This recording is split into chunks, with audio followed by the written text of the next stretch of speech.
Some were foot soldiers, some were leaders, and there was that whole big power struggle. It's death or glory type stuff, and that's very much how they lived their life. It's how they treated others outside of the gang.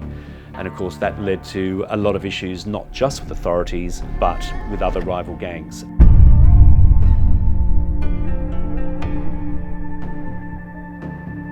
Asian gangs in Australia may not be as well known as some others, but their reputations are just as fearsome. A unit specialising in Asian crime is also investigating the possibility that Dr. Chang may have been the victim of an extortion attempt by Asian criminals interested in his lucrative surgical practice. His death perhaps setting a gruesome example.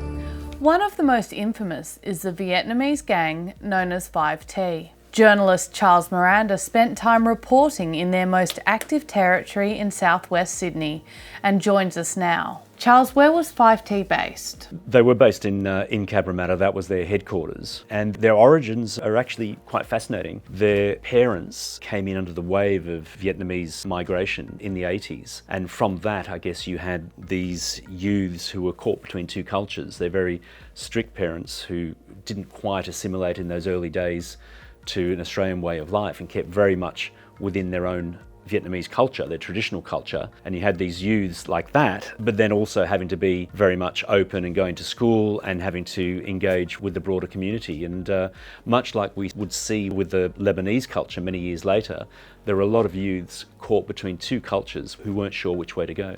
And that's how this gang kind of sprang up. That's how the gangs all started to spring up. There was a cultural distrust for authorities, distrust for police, and that bred that sort of culture, gang style will stick together. And in fact, one of the most powerful gangs was run by a 14-year-old, if you can believe that. A 14-year-old ran one of the gangs that would end up becoming one of the biggest heroin importing gangs in the whole of Australia. So what does the name 5T stand for? Now there's various descriptions for that, but it's love, money, punishment, death, and prison. Revenge is also a interchangeable word there as well, but you get the gist, you get where these guys are heading. It's death or glory type stuff, and that's very much how they lived their life. It's how they treated others outside of the gang.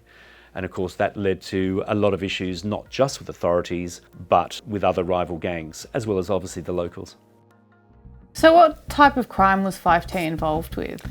It was pretty much extortion and drugs. Drugs was their primary. It was all about heroin. And they quickly realised that if you could get certain imports of heroin, break it up, cut it up and whatever else and distribute it, you could become very, very powerful. And that's when you'd find the sort of the Smack Express. You'd have these druggies coming into Cabramatta to get their drugs. But it wasn't just those little deals. That's certainly how it started. And then you were looking at, they were starting to move greater hauls all over the country. And there was conflict within the ranks of 5T? There would eventually be conflicts within the ranks. There was also a lot of conflict with other gangs. There were shootings with other gangs in Sydney. I mean, 5T's power extended as far as Canberra. There was a lot of issues with 5T starting to move into Canberra because they recognised there was a market there, and of course there were local groups who did not want them to enter their territory. So you had all of that. But as the 5T became more and more powerful within that core, and the core was only probably about 26 members. And within that core, there started to be a growing rivalry, and that's what led to some of the start of the shootings and murders related to that gang. New South Wales State Opposition leader Bob Carr has announced that one of his colleagues, State Labor MP John Newman, has been shot dead outside his home in suburban Cabramatta. There was an assassination of the MP John Newman. Tell us how that changed the landscape. The murder of John Newman, was very interesting for various aspects, and the appeals process was still going in 2009, even though he was murdered a decade earlier. But what his assassination meant, and it was one of the first political assassinations in this country, certainly in the modern era, what it did was expose the problems of Cabramatta, of the drug heroin culture, and also very much the gang culture. John Newman, who was the local MP out at Cabramatta at the time, warned authorities very early on, and we're going late 80s, early 90s, about the fact that there was this growing gang culture from people who weren't assimilating, youths mostly, who were getting more and more powerful and arming themselves I remember at one stage there was a raid and someone just found an automatic weapon with rounds of bullets in their boots outside a karaoke bar, and it was like, well, what's that for? You know, no one's carrying that round for no good reason, and it was a random search by police that had covered that. So what was going on? And Newman started to realise there was a lot of issues in his suburb, and he tried to do something about it. He tried to call it out. He was trying to get more police resources in there. He was being supported largely by the community and by the shops, but also,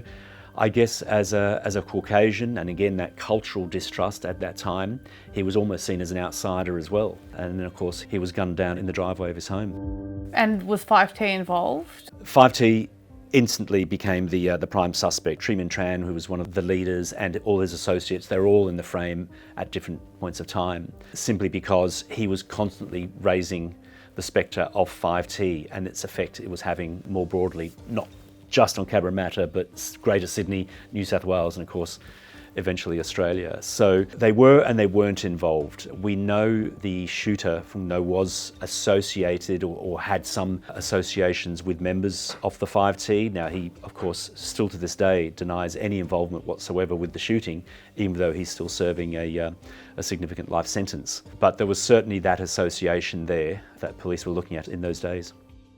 I see myself just like a prostitute. I don't care who I sleep with, as long as I achieve things for the community that I represent.